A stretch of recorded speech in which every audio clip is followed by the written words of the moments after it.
పార్వతీపురం మన్యం జిల్లా పాచిపెంట మండలంలో మద్యం షాపుల ఓనర్లు సిండికేట్గా మారి జనాలను దోచేస్తున్నారు.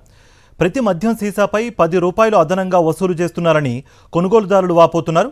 బాటిల్ పరిమాణాన్ని బట్టి 10 నుంచి 50 రూపాయలు అదనంగా వసూలు చేస్తున్నారని చెబుతున్నారు. ఎంఆర్పీ ధరలకే మద్యం విక్రయించాలన్న నిబంధనలున్నా ఆ నిబంధనలేవీ తమకు పట్టవని, సిండికేట్ చెప్పిన రేటుకే మద్యం విక్రయాలు జరుపుతామని షాపుల నిర్వాహకులు బహిరంగంగానే చెబుతున్నారు. ఎంఆర్పీ కంటే ఎక్కువ ధరకు మద్యం అమ్ముతున్న ఎక్సైజ్ అధికారులు మాత్రం పట్టి పట్టనట్లు వ్యవహరిస్తున్నారనే విమర్శలు పెద్ద ఎత్తున వినిపిస్తున్నాయి.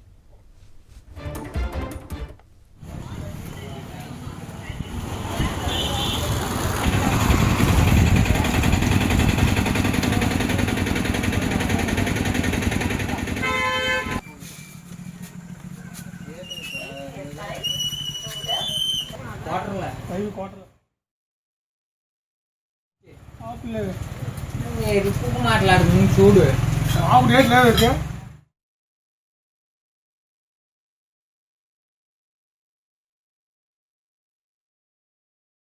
మరిన్ని అప్డేట్స్ కోసం ఛానల్ ను సబ్స్క్రైబ్ చేయండి. నోటిఫికేషన్స్ కోసం బెల్ ఐకాన్ పై క్లిక్ చేయండి.